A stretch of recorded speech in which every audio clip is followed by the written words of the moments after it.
बच्चों, परिवहन शब्द से शायद आप परिचित होंगे। परिवहन किसी भी वस्तु का एक स्थान से दूसरे स्थान तक ले जाना, ये शब्द से परिचित है। तो आज हम जो है जीव विज्ञान विषय के अंतर्गत परिवहन का अध्ययन करेंगे। परिवहन किसमें? पौधे एवं जंतु में। ठीक है, तो आज का अपना जो चैप्टर है वो है परिवहन। अब आपको पता है कि दो तरह के जीव हैं, जीवधारी हैं, एक है पौधे और दूसरा जंतु, जीव जंतु। तो जीवों को जीवित रहने के लिए क्या चाहिए? भोजन, जल, ऑक्सीजन की आवश्यकता होती है। ठीक है, चाहे वो पौधे हों चाहे जंतु हों। तो जीवों का जो शरीर है वह जटिल होने के कारण आवश्यक पदार्थ को शरीर से एक भागों से दूसरे भागों तक पहुंचाने के लिए एक तंत्र की आवश्यकता होती है, जिसे अपन कहते हैं परिवहन तंत्र।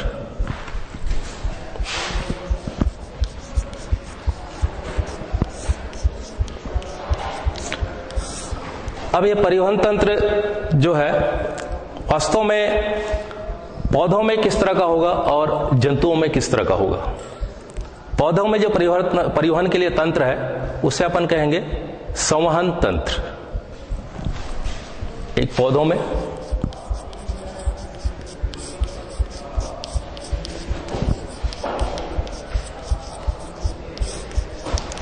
और जंतुओं में जो होगा वो होगा परिसंचरण तंत्र।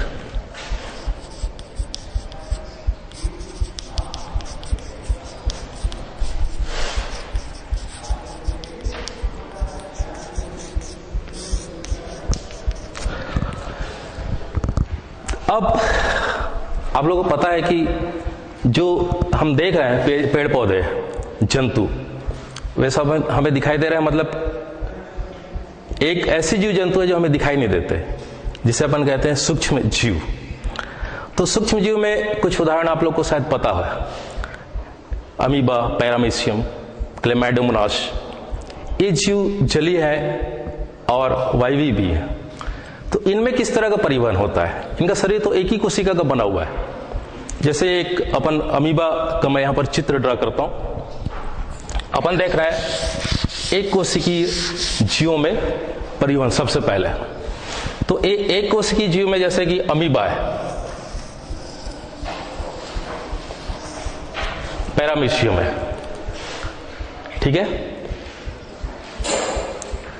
अमीबा का शरीर एक ही कोशिका से बना है। एक ही कोशिका में ये अपना जीवन व्यतीत करता है, भोजन भी ग्रहण करता है, उत्सर्जन भी करता है। ठीक है, ऑक्सीजन लेता है, कार्बन डाइऑक्साइड छोड़ता है। तो ये ऑक्सीजन किस तरह से इसके शरीर में प्रवेश करता है और कार्बन डाइऑक्साइड श्वसन में वो किस तरह से छोड़ता है। इसके शरीर में जीव द्रव्य है। ठीक है, अब आप लोग को एक विसरण शब्द से परिचित होंगे। विसरण, विसरण क्या होता है? विसरण में पदार्थ के जो अणु है वे अधिक सांद्रता से कम सांद्रता की ओर गमन करते हैं। इसी प्रकार जो सूक्ष्म जीव होते हैं, जैसे मैंने अमीबा का उदाहरण लिया, इसमें ऑक्सीजन जो है जब सांद्रता अंदर कम हो जाती है ऑक्सीजन की, बाहर सांद्रता अधिक है, तो यह विसरण के द्वारा इसकी जो प्लाज्मा झिल्ली है उससे इसके शरीर में प्रवेश कर जाती है। ठीक है, इसी प्रकार कार्बन डाइऑक्साइड की सांद्रता अधिक होगी तो बाहर की सांद्रता कम होगी, इसलिए विसरण के द्वारा यह। तो सूक्ष्म जीवों में जो परिवहन है वो किस माध्यम से होता है? विसरण के द्वारा होता है। ठीक है, अब हम आते हैं पौधों में परिवहन। पौधे जो होता है जल, गैस के अवशोषण करते हैं, के आदान प्रदान के लिए इनमें विकसित संवहन तंत्र होता है। ठीक है, और यह संवहन तंत्र सबसे पहले हम रचना को याद करें। एक कोशिका में सबसे ऊपर क्या होती है? कोशिका भित्ति। उसके बाद क्या होता है? एक प्लाज्मा मेम्ब्रेन। ठीक है, यह प्लाज्मा झिल्ली।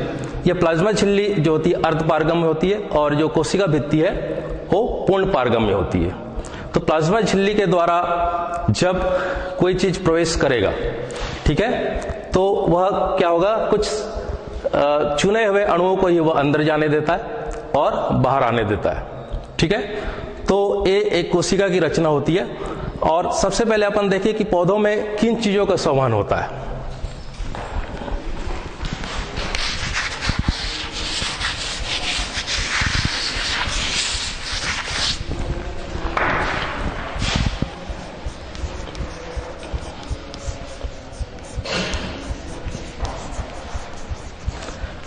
पहला होता है जल, खनिज लवण,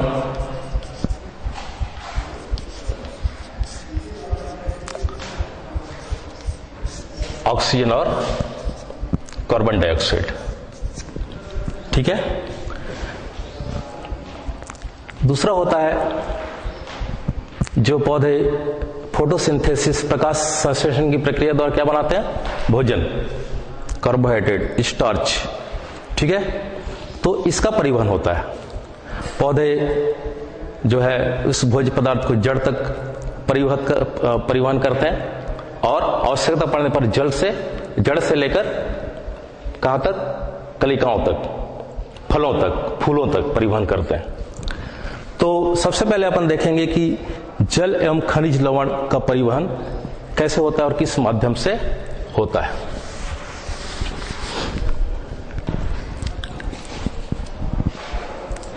आप लोगों ने सुना होगा पौधे की स्टेम को अपन, तना को अपन यदि उसका सेक्शन काट कर देखें तो बीचों बीच एक जो होता है रचना होती है जिसे अपन कहते हैं जाइलम और फ्लोएम। जो जाइलम होता है वो होता है संवहन तंत्र होता है, उसी के द्वारा उसमें जल और खनिज लवण का संवहन होता है जाइलम के द्वारा। वो जाइलम कहां से जुड़ा हुआ होता है, इस जाइलम पौधे के जड़ से संबंधित होता है। और जड़ आप जैसे चित्र में देख रहे हैं, ये जड़ जो है इस मृदा में फैला हुआ है और मृदा में जो है पानी के संपर्क में है और जो खनिज लवण है वो आयन के रूप में उसके संपर्क में है, ठीक है। और इस जड़ से लेकर जो पानी का संवहन है जाइलम के द्वारा ऊपर पत्तियों तक होता है, ठीक है। ये किस विधि से होती होगी, तो अपने को यहाँ पर परिवहन की जो विधियां हैं वो भी जानना है कि पौधों में जो है जल एवं खनिज लवण का परिवहन किस विधि से होता है। तो इसमें एक विधि है जिसे अपन कहते हैं रसाकर्षण या परासरण। पौधों में परिवहन की विधियां,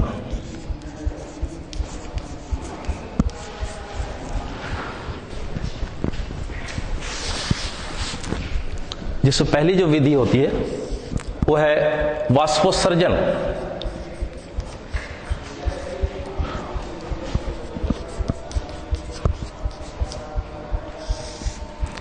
के कारण होता है रसाकर्षण और रसाकर्षण को अपन समझने के लिए समझेंगे परासरण। सबसे पहले जान लें कि परासरण क्या है।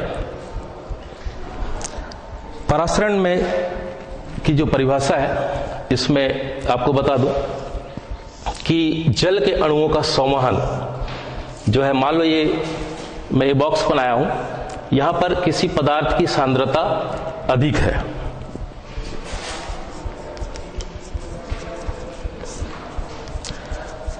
मान लो यहां पर शक्कर घुला हुआ है, तो शक्कर के अणुओं की सांद्रता अधिक होगी और पानी के अणुओं की सांद्रता कम होगी।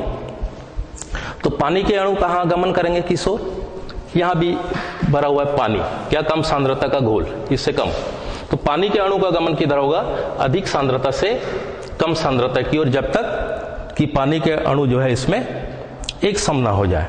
तो ये कहलाता है आपका परासरण। और इसी परासरण या रसाकर्षण के द्वारा ही पौधे में पानी जो है कहां तक पहुंच जाता है, टॉप तक। पौधे आप देख रहे हो कितनी ऊंची ऊंची यहां पर पेड़ पौधे दिख रहे हैं सभी को। तो ये कैसे पहुंचता है सबसे ऊपर तक।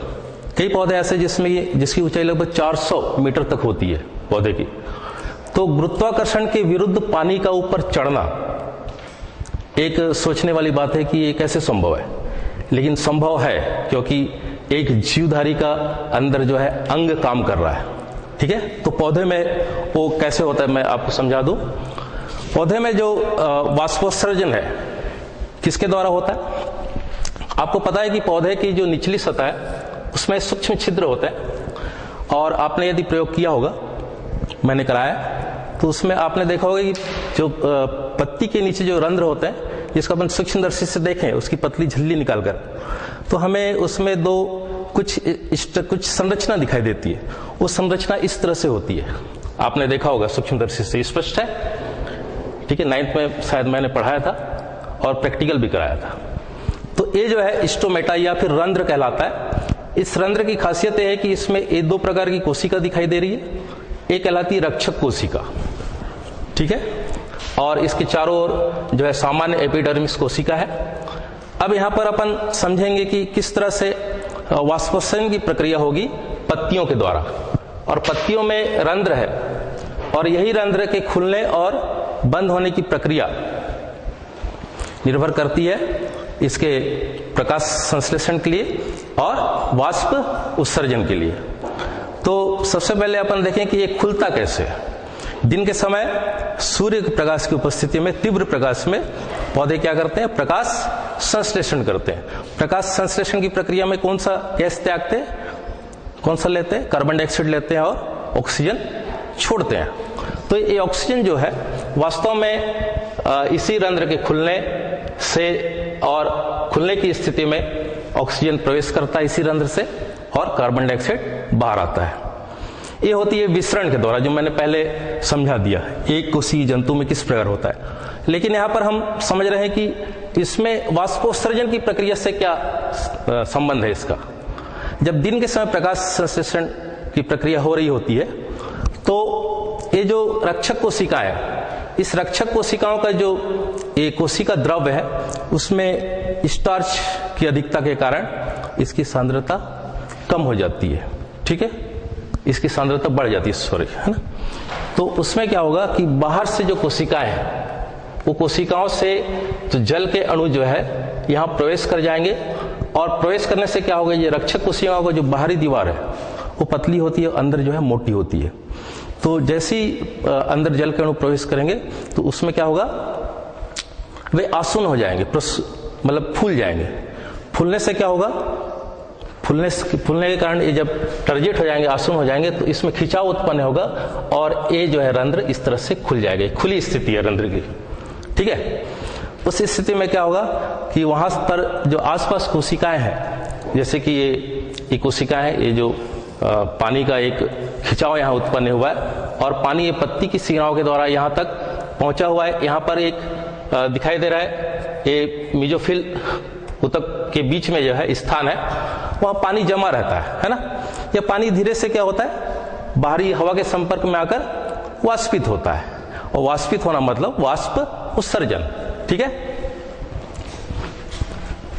तो यह वाष्प उत्सर्जन की प्रक्रिया के कारण क्या होता है कि पानी जब वाष्पित होती है तो ये जो आसपास की कोशिकाएं हैं, इसमें दबाव कम हो जाता है, और दबाव कम होने से जो है यहाँ पर एक पानी का स्तंभ जो काम कर रहा है, इसमें जड़ तक जो है पानी का स्तंभ जो है बना रहता है, और यहाँ पर जो है ऑस्मोसिस परासरण की क्रिया के द्वारा यहाँ पर पानी का प्रवेश निरंतर जारी रहता है, और ये परासरण दाब के कारण ये जाइलम तक जब पहुंचता है पानी, और इस जाइलम से ये लगातार एक स्तंभन का काम करता है, और यह प्रक्रिया चलती रहती है। इस तरह से आसपास घुले हुए जो है लवण, खनिज लवण, पानी जो है लगातार पौधे के आवश्यक अंगों तक, पत्तियों तक पहुंचते रहते हैं, ठीक है।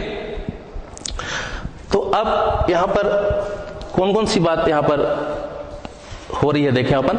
सबसे पहले तो आपका जाइलम वाहिनियों में जल एक लगातार स्तंभ में पाया जा रहा है, ठीक है।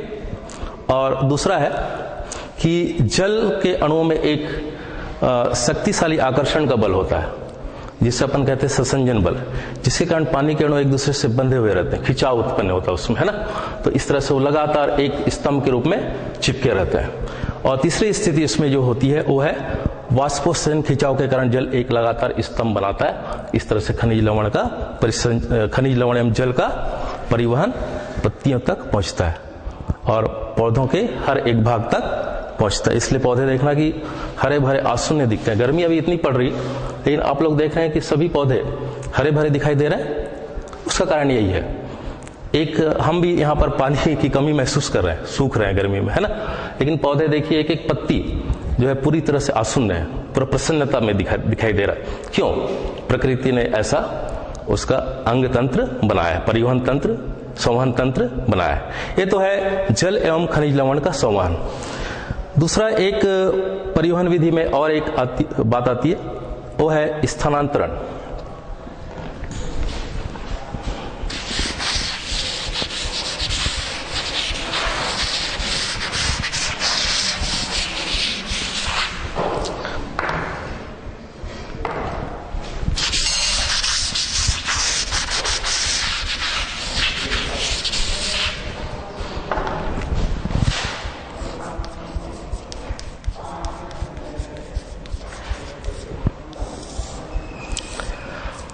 हमने बात की कि किस तरह से जल का परिवहन होता है, खनिज लवण का परिवहन होता है, लेकिन पौधे जो है प्रकाश संश्लेषण की प्रक्रिया द्वारा और क्या बनाते हैं? भोजन बनाते हैं, है ना। तो भोजन की प्रक्रिया में कार्बन डाइऑक्साइड लेते हैं पौधे, और प्रकाश की उपस्थिति में जो है कार्बोहाइड्रेट, है ना, शर्करा का निर्माण करते हैं। अब जो पौधे में स्थानांतरण होगा वो जो है फ्लोएम के द्वारा होता है। हमने अभी देखा वह जो संवहन ऊतक था, जो जल खनिज लवण का परिवहन हुआ था, वह जाइलम था। एक क्या है? फ्लोएम है। फ्लोएम किसका ये स्थानांतरण करता है, किसका संवहन करता है? भोज्य पदार्थ का। किसका? भोज्य पदार्थ। भोज्य पदार्थ क्या हो सकता है? क्या क्या हो सकता है? कार्बोहाइड्रेट और वसा, प्रोटीन, ठीक है। अब इसका स्थानांतरण पौधे कैसे करते हैं? पौधे जो है अपना भोजन कहां बनाते हैं? पत्तियों में, ठीक है। पत्तियां कार्बन डाइऑक्साइड लेती हैं, ठीक है। जल के अणुओं का जो है, जल जो लगातार खिंचाव पर उत्पन्न हो रहा है, जो पत्तियों तक पहुंच रहा है, उसका उपयोग करके प्रकाश की उपस्थिति में क्लोरोफिल के द्वारा, है ना, जो पौधे क्या करते हैं? प्रकाश संश्लेषण और भोजन बनाते हैं, पता है आपको, है ना। और कार्बन डाइऑक्साइड रिलीज करते हैं, कार्बन डाइऑक्साइड छोड़ते हैं, जो कि स्टोमेटा के द्वारा बाहर आ जाते हैं। अब फ्लोएम जो होता है वह एक तंत्र के रूप में जड़ से लेकर पत्तियों तक है। अब ये दोनों दिशाओं में जो है उत्पन्न भोजन का संवहन करता है कौन? फ्लोएम। फ्लोएम एक ऊतक है पौधे में, और जाइलम जो है वो एक मृत ऊतक है, एक संवहन तंत्र बनाता है वाहिका एवं वाहिनियों के द्वारा, लेकिन इसमें एक जीवित है फ्लोएम, ठीक है। अब फ्लोएम के द्वारा किस तरह से संवहन होता होगा भोजन का? क्योंकि जो भोजन है उसे कहां तक पहुंचाना रहता है? पत्तियों से जड़ तक, ठीक है। और फिर आवश्यकता पड़ने पर जड़ से लेकर कलिकाओं तक, और जो पौधे होते हैं भोजन होता है वहां तक, ठीक है। तो आगे हम देखते हैं कि किस तरह से स्थानांतरण होता है।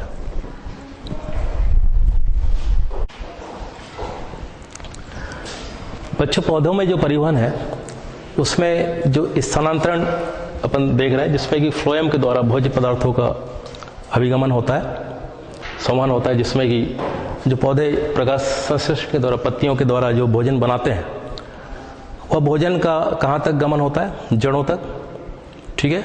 और आवश्यकता पड़ने पर दोनों दिशाओं में। तो वो किस तरह से होता है? फ्लोएम जो है वास्तव में एक क्या जीवित कोशिका है, ठीक है। हमने पढ़ा जल का संवहन, जल खनिज लवणों का, तो जाइलम के द्वारा होता है। जाइलम में जो होता है वाहिनियां एवं वाहिकाएं, वाहिनियां, ये जो एक तंत्र बनाती है, वो एक तरह से एक वो बनाती है, कहना चाहिए पाइप बनाती है, ठीक है। मृत कोशिकाएं एक वाहिनी बनाती है, कंटिन्यू। लेकिन इसमें जो फ्लोएम की जो कोशिकाएं जीवित होने के कारण इसमें किस तरह से पदार्थ का अभिगमन होता होगा? आपको मैंने पहले परासरण के बारे में बताया। तो परासरण में क्या होता है, आप ख्याल करें कि पदार्थ के अणुओं का गमन किधर होता है? जल के अणुओं का गमन अधिक सांद्रता, अधिक से कम सांद्रता की ओर, ठीक है। लेकिन यहां पर एक बात होती है कि फ्लोएम द्वारा जो भोज्य पदार्थ का जो स्थानांतरण है वह एटीपी ऊर्जा के उपयोग द्वारा होता है। सुक्रोज जैसे विलेय पदार्थ जो है फ्लोएम ऊतक में एटीपी ऊर्जा प्राप्त कर क्या होते हैं, स्थानांतरित हो जाते हैं। इस तरह से यह सुक्रोज जो है परासरण दाब बढ़ा देता है, जिससे जल फ्लोएम में प्रवेश कर जाता है। यह दाब पदार्थों को फ्लोएम द्वारा कम दाब वाले ऊतकों की ओर ले जाता है। इस तरह से जो है आप लोग देखे होंगे कि जैसे ही बसंत ऋतु आती है तो पतझड़ के बाद पौधों की जड़ों में जो एकत्रित भोजन है उसका संवहन जाइलम कहाँ तक करता है, कलिकाओं तक करता है, जिससे कि फूल एवं फल बनते हैं जहाँ की ऊर्जा की आवश्यकता होती है। इसके अतिरिक्त जो है बाकी समय जो भोज्य पदार्थ बनता है, पौधे करते हैं प्रकाश संश्लेषण, इसके द्वारा जो है पत्तियों से जो भोजन का निर्माण होता है उसका संवहन कहाँ तक होता है, जड़ तक, जड़ों में एकत्रित भोजन होता है। ठीक है, जड़ में विभिन्न रूपों में होती है, लेकिन जो आवश्यक है, हम जैसे कि कंद का उपयोग करते हैं, आलू का उपयोग करते हैं, लेकिन वह जो है एकत्रित भोजन है वो आवश्यकता पड़ने पर उसका संवहन विपरीत दिशा में भी होता है। तो इस तरह से आज हमने देखा कि पौधों में किस तरह से परिवहन होता है।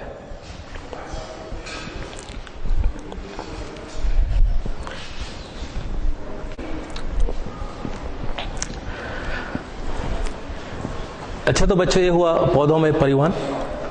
अब हम देखेंगे जंतुओं में परिवहन।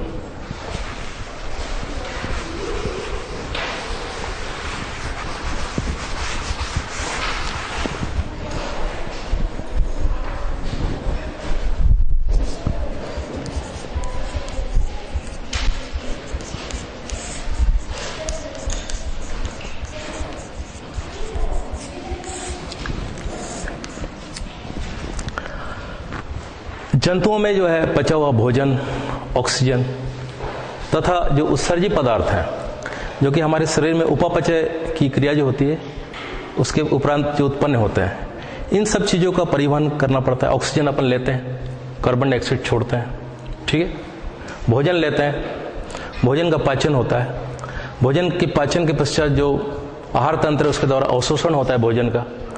तो आखिर ये परिवहन जो अपन समझ चुके हैं पिछले अपन जब पढ़ रहे थे पौधों में, उसी प्रकार एक तंत्र, बंद तंत्र जो है जटिल जीवों में पाया जाता है। जैसे हमारा शरीर है, हमारे शरीर में भी क्या होता है, एक परिवहन होता है जो किस तंत्र के द्वारा होता है उसे अपन कहते हैं परिवहन के लिए कौन सा तंत्र होता है जंतुओं में, परिसंचरण तंत्र।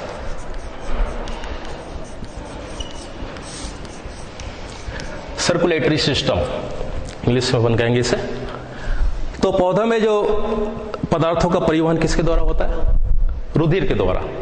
रुधिर मतलब समझते हैं रक्त, इंग्लिश वर्ड है उसके लिए ब्लड, ठीक है। इसके द्वारा पूरे शरीर में जो है यह भोज्य पदार्थ, उत्सर्जी पदार्थ, ऑक्सीजन, कार्बन डाइऑक्साइड का संवहन होता है, ठीक है। ऑक्सीजन हम लेते हैं फेफड़े में, फेफड़े की जो वायु कुपिकाएं हैं वो ऑक्सीजन को लेती है और शरीर तक पहुंचाती है ऑक्सीजन को, है ना। उस प्रक्रिया को अपन समझेंगे। तो सबसे पहले अपन देखें कि ये रुधिर है क्या जिसके द्वारा परिसंचरण होता है। रुधिर की एक संरचना अपन यहाँ पर देख लेंगे। रुधिर जो है यह परिसंचरण तंत्र जो है उसका मुख्य भाग है, जिसमें कि आता है अन्य अंग। जैसे अपन यहाँ पर हाथ रखकर देखें तो धक धक करता हुआ क्या है, दिल है, हार्ट है ना। वो एक पंप ऑर्गन है, हमेशा रक्त को क्या करता है, पंप करता है। और इसके अंतर्गत इसमें जुड़ी हुई एक तंत्र होता है ना, नलियां होती है जिसे अपन कहते हैं धमनियम शिरा, ठीक है। तो सबसे पहले अपन देखते हैं कि ये रुधिर क्या चीज है। सबसे मुख्य पार्ट होता है वो है परिसंचरण तंत्र का, वो है रुधिर, या अपन इससे कहता है ब्लड। रुधिर का रंग कैसा दिखाई देता है आप लोग को, लाल, ठीक है। लेकिन अपन इसकी संरचना का अध्ययन करें, ये वास्तव में एक क्या है, तरल संयोजी ऊतक है। तरल संयोजी ऊतक। रुधिर के दो भाग होते हैं, एक होता है रुधिर कणिकाएं, दो घटक हैं इसके।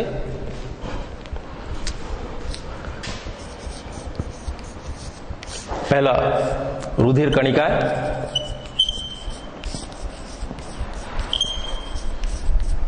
और दूसरा प्लाज्मा। प्लाज्मा तरल होता है जिसपे रुधिर कणिकाएं पड़ी हुई रहती है और संचरित होती है। ठीक है, अब रुधिर कणिकाएं भी 3 तरह की होती है। पहला है लाल रुधिर कणिकाएं।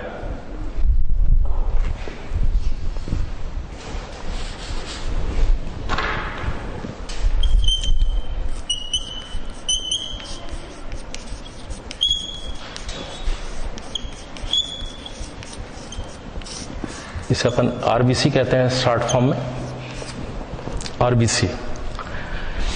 ये लाल रुधिर कणिकाएं जो है इसे अपन एरिथ्रोसाइट भी कहते हैं, एरिथ्रोसाइट।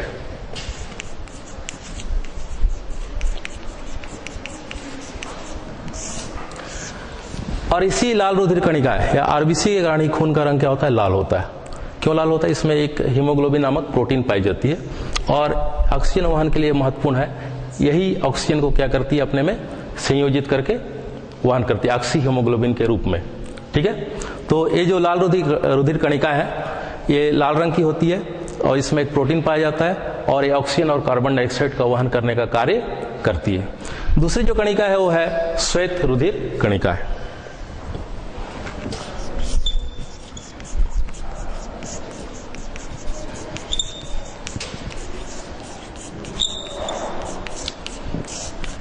इसे अपन शॉर्ट में कहते हैं WBC।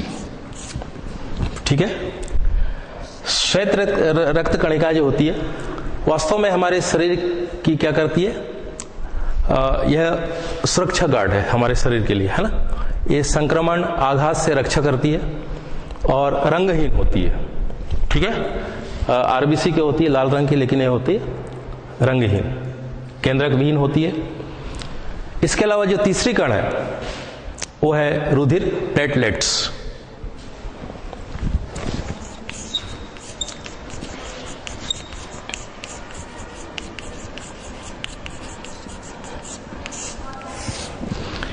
या फिर अपन इसे कहते हैं थ्रोम्बोसाइट। ये बड़ी कणिकाएं हैं, गोल, रंगहीन, केंद्रक विहीन और मुख्यतः जो है थक्का बनाने में सहायक है। ये 3 प्रकार की कणिकाएं किसमें पड़ी रहती है? प्लाज्मा में। प्लाज्मा की होती है तरल होती है। ठीक है, और जो प्लाज्मा होती है तरल भाग है, इसमें खनिज लवण, ग्लूकोज, अमीनो अम्ल, प्रोटीन, हार्मोन, पचित जो भोज्य पदार्थ है, उत्सर्जी पदार्थ है, ये सब इसमें होते हैं। तो इस तरह से रुधिर जो है इसका जो मुख्य कार्य है परिसंचरण में, क्यों आवश्यक है परिसंचरण करना पूरे शरीर में? क्योंकि आवश्यक चीजों को आवश्यक ऊतकों तक, अंगों तक पहुंचाना, एक पहली बात। दूसरी बात, उत्सर्जी पदार्थों को उत्सर्जी अंग तक लेकर आना। तो इसलिए परिसंचरण हुआ, इसलिए रुधिर का पूरे शरीर में गमन आवश्यक है। ठीक है, तो ये रुधिर के कार्य क्या है? पहला तो है ऑक्सीजन का परिवहन, कार्बन डाइऑक्साइड का परिवहन, पाचित जो अवशोषित पोषक पदार्थ का परिवहन, है ना, और उपापचय से जो बनने वाले जो जितने भी आवश्यक जो पोषक पदार्थ हैं, उसके अलावा अमोनिया, यूरिक अम्ल, है ना, ये सब का परिवहन वृक्क में होता है। वृक्क उसे छानने का काम करती है, अलग करती है। ठीक है, शुद्धता मतलब रक्त का शुद्धिकरण होता है। ऑक्सीजन को लेकर यह रक्त जो है पुनः फेफड़े से शरीर में लेकर आती है, मतलब यहाँ पर ऑक्सीजन का क्या होता है? शुद्धिकरण होता है। ऑक्सीजन के द्वारा रक्त का शुद्धिकरण होता है। तो इस तरह से यह जो है हार्मोन का भी परिवहन करती है। ठीक है, ताकि यह जो है शारीरिक वृद्धि एवं विकास को नियंत्रित कर सके। इसके अलावा एक महत्वपूर्ण काम करती है वो है शरीर के ताप का नियंत्रण। ठीक है, शरीर के ताप का भी नियंत्रण रुधिर के द्वारा होता है। यह यकृत से लेकर ताप का संवहन पूरे शरीर में करती है, ताकि हमारे शरीर में ताप का प्रसार एक सम हो। ठीक है, तो इस तरह से यह जो है हमारे जंतुओं में परिवहन के लिए रुधिर एक बहुत ही महत्वपूर्ण घटक है। इसके अलावा बंद तंत्र में और भी इस तंत्र में अंगों की आवश्यकता पड़ती है। वो है आपकी धमनी एवं शिराएं, जो कि हमारे शरीर में जो पंप ऑर्गन है, पंप करने वाला अंग जिसे अपन हृदय कहते हैं, ये हृदय से जुड़ी हुई रहती है धमनी एवं शिरा। तो हम पहले हृदय की संरचना को पढ़कर उसकी कार्यविधि समझने से पहले इन जो है नलिकाओं के बारे में देख लें, जिसे अपन धमनी, शिरा एवं क्या कहते हैं, केशिका। ठीक है, तो सबसे पहले जो रुधिर वाहिनियां है वो नलिकाकार होती है। तो रुधिर वाहिनियां कितने प्रकार की होती है अपन देख लें पहले।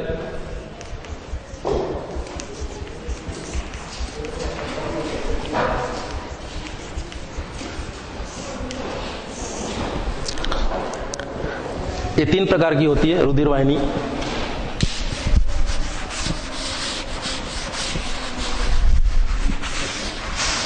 पहला है धमनियां,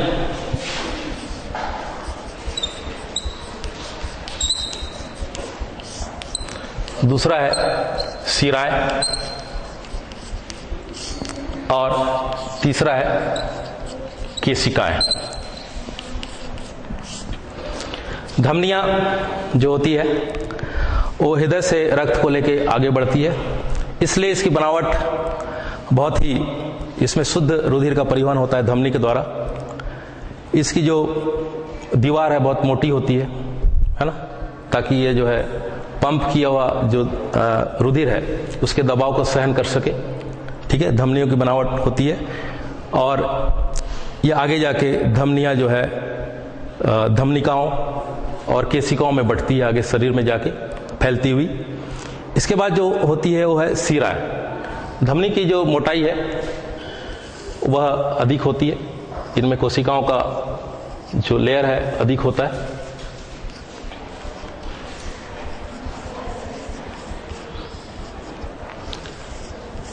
और जो सिरिकाएं होती है, शिराएं होती है, उसके दीवार कुछ पतले होते हैं, क्योंकि यह रक्त को वापस लेकर हृदय में आती है। शिराओं में क्या होता है, अशुद्ध रक्त होता है, धमनियों में शुद्ध रक्त होता है। ठीक है, शरीर में उपापचय क्रिया के द्वारा अशुद्धियां मिलती जाती है, तो वह शिराओं में जमा होकर फिर हृदय में वापस लाया जाता है, ताकि उसका शुद्धिकरण हो सके। ठीक है, हम जब हृदय की कार्यविधि देखेंगे तब देखेंगे कि किस तरह से शुद्ध और अशुद्ध जो है रुधिर अलग अलग होता है और किस तरह से उसका शुद्धिकरण होता है। ठीक है, इसके बाद होती है तीसरी केशिकाएं। केशिकाएं बहुत ही पतली भित्ति वाली होती है और छोटे अणुओं जैसे कार्बन डाइऑक्साइड, ऑक्सीजन के लिए पारगम्य होती है। इनके द्वारा पदार्थों का विनिमय फेफड़े, यकृत में से होता है, जो कि एक केशिकाओं का जाल बनाता है और एक केशिकाएं आपस में जुड़कर फिर बना लेती है सिरिकाएं और शिराएं। ठीक है, और अंत में जो मोटी शिराओं के रूप में एक महाशिरा के रूप में खुल जाती है, किसमें, हृदय में। तो इस तरह से 3 प्रकार की नलिका मिलकर एक हृदय के साथ बंद तंत्र बनाती है और हृदय जो है वो रक्त को पंप करता है शरीर में, शुद्ध रक्त को, फिर अशुद्धियों को लेकर आता है, फिर शुद्धिकरण के लिए फेफड़े और आवश्यक उत्सर्जी अंगों तक रक्त का परिसंचरण होता है। ठीक है, अब इसका जो मुख्य अंग है वो है हृदय। परिसंचरण तंत्र का मुख्य अंग क्या है, पंप जो करता है पूरे शरीर में इस रुधिर को, वो है हृदय। अब हृदय को अपन इधर बाएं हाथ को रखकर देखें, बाएं हाथ की ओर होता है ना अपने शरीर के, है ना, इसको रखकर देखें तो क्या महसूस होगा, एक स्पंदन, धड़कन महसूस होता है। ये धड़कन किस बात की है, वास्तव में ये रक्त को पंप कर रहा है ना, इसमें संकोचन एवं शिथिलन हो रहा है। ठीक है, तो हृदय की जो रचना है और इसकी जो कार्यविधि है, इसे हम अगले कक्षा में अध्ययन करेंगे, पूरा विस्तृत अध्ययन करेंगे। ठीक है, तो ये क्लास के लिए धन्यवाद आपको।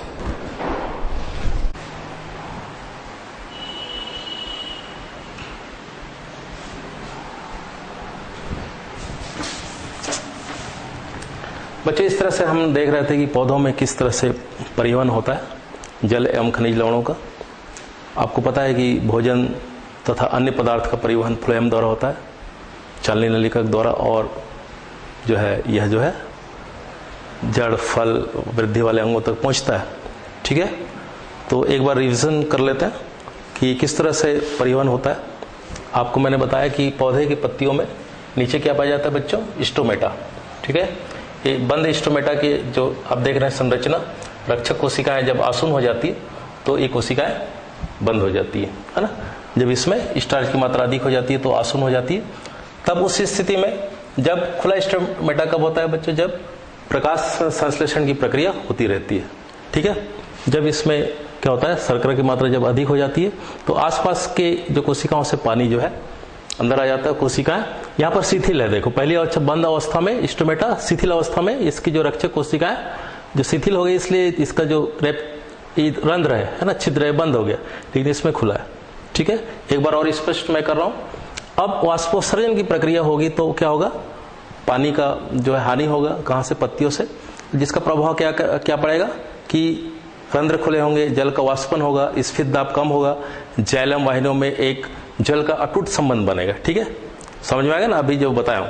उसके बाद रसारोहण की प्रक्रिया होगी, जाइलम वाहिनियां द्वारा जल जो है कहां से जड़ के द्वारा अवशोषित होकर जल एवं खनिज लवण कहां पहुंचेगा?